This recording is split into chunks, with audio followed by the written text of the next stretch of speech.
أعوذ بالله السميع العليم من الشيطان الرجيم. بسم الله الرحمن الرحيم. إنا لله وإنا إليه راجعون. رضا بقضائه وتسلیما لأمره. یقیناً اعجازی حیثیت ہے ایک ایک حرف کی جو اس فقرے سے متعلق ہے.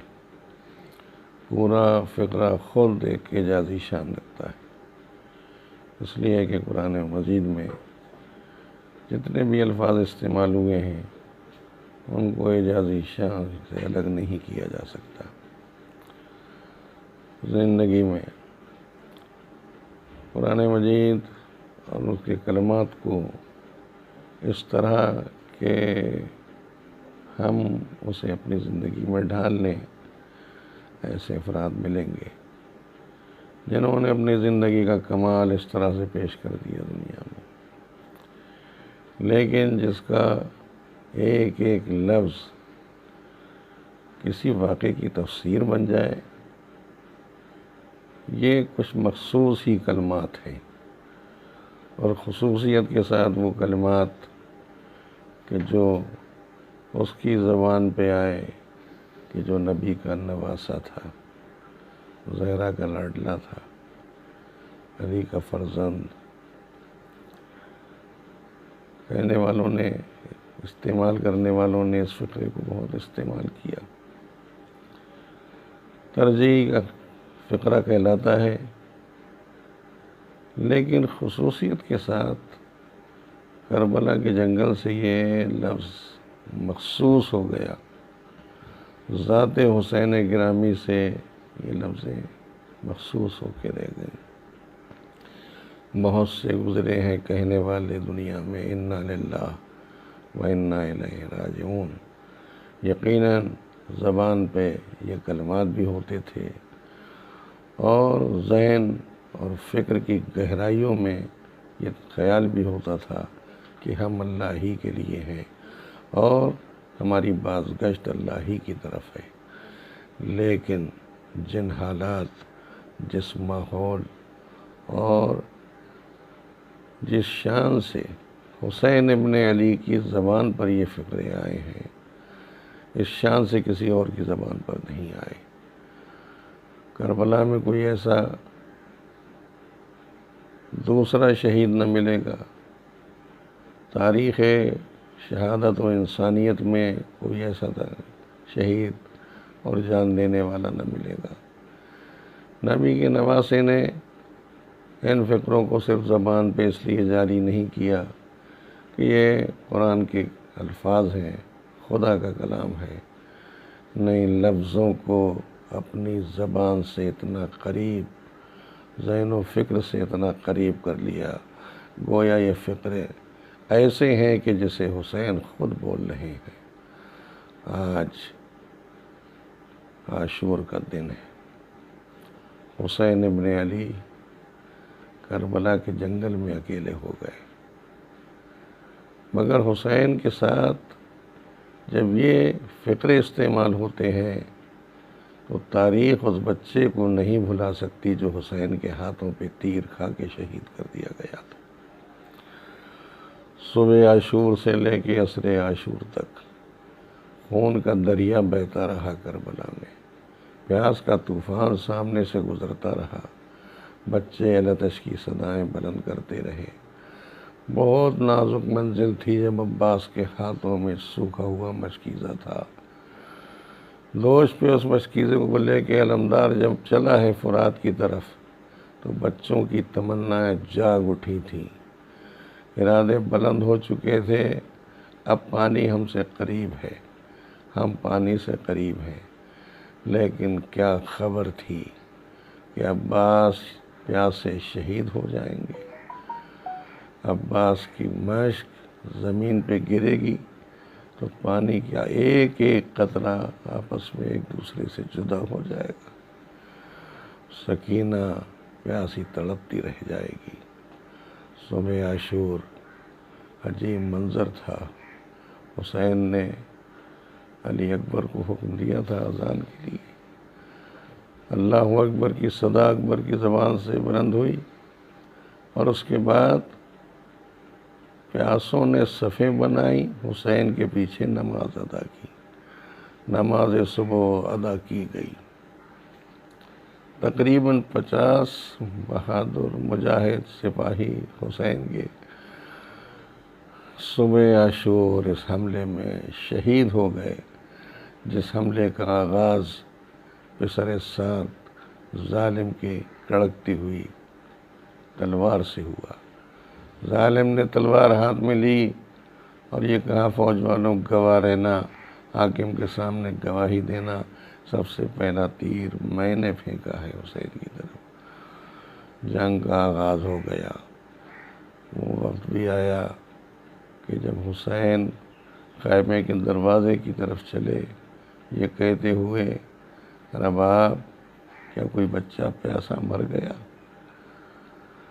زینب کیا کسی بچے نے قضا کی؟ کیا کوئی بچہ پیاس کی شدت برداشت نہ کر سکا؟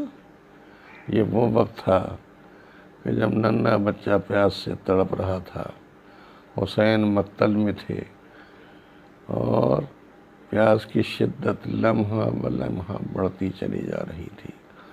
اور ایسے میں حسین نے قریب آ کے کہا، لاؤ زینب، میں سمجھتا ہوں کہ میرا بچہ تڑپ رہا ہے پیاس کی شدت سے، لاؤ مجھے دو چائے، ترس کھا کے دشمن بچے کو پانی دے دے، میرے بچے کی پیاس بجھ جائے۔ حسین لے آئے مقتل میں اصغر ننھا مجاہد حسین کے ہاتھوں پہ، اور ایک مرتبہ حسین نے آواز دی، کیا تم میں کوئی ایسا نہیں ہے جو میرے بچے کو پانی پلا دے؟ اگر یہ خیال ہے کہ حسین اس بچے کے بہانے پانی لینا چاہتا ہے تو میں جلدی زمین پہ اپنے بچے کو لٹائے دیتا ہوں، جس کا جی چاہے آ کے بچے کو پانی پلا دے۔ جیسے ہی جلتے زمین کے ذروں کے حوالے بچے کو کیا حسین نے، بچہ زمین پہ تڑپا، لیکن ہاں وہ کتنا نازک اور سخت منزل تھا کہ دوسرے ہی لمحے حسین نے اصغر کو کلیجے سے لگا لیا کہ میرا لال اس طرح سے آگ کے ذروں کے قریب پہنچ رہا ہے۔ اصغر حسین کے ہاتھوں پہ دوبارہ آ گئے۔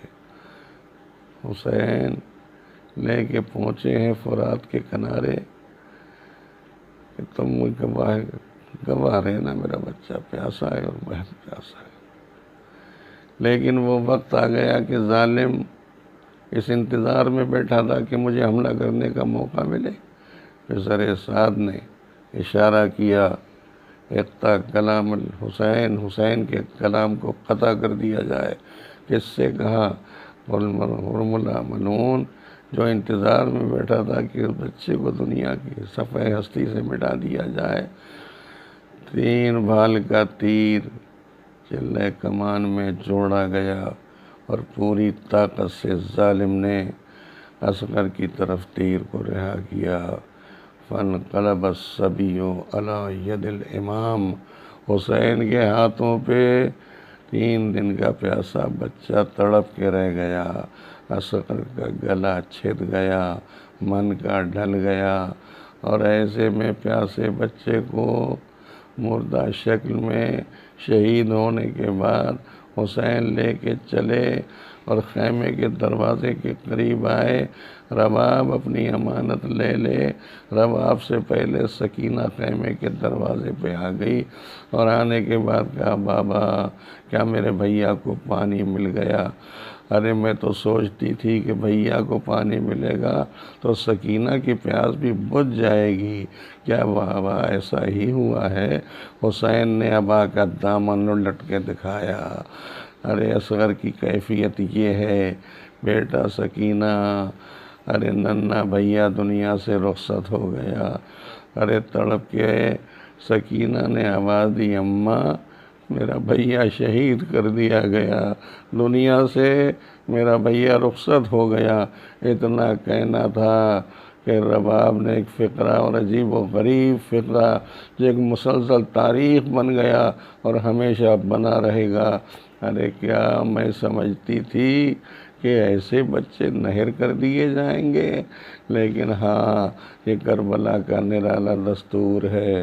حسین نے دوبارہ اصغر کو ہاتھوں پہ لیا، لے کے مقتل میں آئے، ذوالفقار سے ننھی سی لحد بنائی اور حسین اس لحد کے سپرد اصغر کو کر کے اٹھے، آواز دی عباس تیرا بھائی اکیلا ہے، اکبر تیرا بابا اکیلا ہے، کوئی ایسا نہیں ہے جو دفن کرنے میں مدد کرے حسین کی۔ حسین کی صدا بلند ہو چکی، رفتہ رفتہ دن اور ڈھلنے لگا، خیمہ گاہ تپنے لگی۔ ارے حسین ایک مرتبہ خیمے کے دروازے پہ دوبارہ آئے اور آنے کے بعد کہا، رباب خدا حافظ، زینب خدا حافظ، ام کلثوم خدا حافظ، حسین اب تم سے آخری رخصت کے لیے آیا ہے۔ اور ادھر خیمہ گاہ سے ہٹ کے دیکھا، تپتے ہوئے جنگل میں چاروں طرف لاشیں پڑے تھے، مگر حسین کی زبان پہ ان لاشوں کو دیکھ کے ایک فقرہ آیا، یا ابطال الصفا و یا فرسان الحجا، اے میرے شیرو، اے میرے بہادروں، تمہیں کیا ہو گیا ہے؟ حسین اکیلا ہے، کوئی مدد کرنے والا نہیں، کوئی حسین کا ساتھی نہیں، کوئی ایسا نہیں کہ جو حسین کے بچوں کو تک پانی پہنچا دے، کوئی ایسا نہیں ہے کہ جو بیویوں کی خبرداری کر سکے۔ حسین یہ کہتے کہتے ایک مرتبہ گھوڑے پہ سوار ہوئے اور آگے بڑھنا چاہتے تھے کہ ایک مرتبہ فضا کی آواز آئی، اے شہزادے تھوڑی دیر کے لیے خیمے میں آ جاؤ۔ بیویوں کی بھی یہی تمنا ہے کہ زہرا کے لال تھوڑی دیر کے لیے خیمے میں آ جاؤ۔ خیمے کے دروازے پہ آ کے حسین نے آواز دی، فضا کیوں پکارا؟ زینب کیوں تم نے صدا دی؟ ام کلثوم اپنے بھائی کو کیوں اس عالم میں پکار رہی ہو؟ ایک مرتبہ بیویوں نے ایک زبان ہو کے کہا، ہم چاہتے ہیں کہ جی بھر کے آخری مرتبہ نبی کے نواسے کو رخصت کرنے۔ یہ کہہ کے فضا نے کہا، بیویوں حلقہ بنا لو اور میں اس حلقے کے چاروں طرف شہزادوں کو لے کے اس طرح سے میں چاروں طرف چکر لگاؤں گی کہ دنیا محسوس کر لے کہ اس طرح سے بیویوں نے ارے پیاسے شہزادے کو دنیا سے رخصت کیا تھا۔ ارے فضا کے کہنے پہ بیویاں حلقہ بنا کے کھڑی ہو گئیں۔ بیویوں نے ایک مرتبہ حسین کا چہرہ دیکھا، چہرے کی اداسی دیکھی اور آواز دی، حسین خدا حافظ، نبی کے نواسے خدا حافظ، زہرا کے لال خدا حافظ۔ حسین رخصت ہوئے، مقتل میں پہنچے، پسر سعد کا اشارہ ہوا کہ حملہ تیز کر دو، اب حسین اکیلے رہ گئے ہیں، کوئی مددگار نہیں ہے، عزیز زندہ نہیں ہے، جوان بیٹا موجود نہیں ہے، علی اکبر کے بعد عباس بھی شہید ہو گئے، اب کوئی مدد کرنے والا نہیں ہے، لہذا ایک ساتھ حملہ کر دو۔ چاروں طرف سے فوجوں نے یلغار کی، حملہ تیز ہوا، تلواریں برسنے لگیں، تیروں کی بارش تیز ہو گئی۔ نبی کا نواسا ایک مرتبہ گھوڑے پہ سنبھلنے کی کوشش کرتا رہا، لیکن تیروں نے سینے میں جگہ بنائی، حسین گھوڑے پہ سنبھل نہ سکے۔ ارے پشت فرس سے زمین کی طرف آئے، ارے کربلا کے جنگل میں سنسناتے ہوئے تیروں کی بارش دکھائی دے رہی تھی اور سنائی دے رہی تھی، تلواریں چمک رہی تھیں اور تلواروں کے حملے نظر آ رہے تھے، لاشیں چاروں طرف پڑے تھے، لاشوں کے درمیان، تلواروں کے درمیان، بہتے ہوئے لہو کے دریا کے درمیان نبی کا نواسا۔ اور جب نبی کا نواسا اسی عالم میں پشت فرس سے زمین کی طرف آیا، تو کربلا کی زمین لرزنے لگی، فرات کا پانی اچھلنے لگا، موجیں تڑپ تڑپ کے آواز دے رہی تھیں، زہرا کے لال خدا حافظ، نبی کے نواسے خدا حافظ، انا للہ و انا الیہ راجعون، رضا بقضائہ و تسلیما لامرہ۔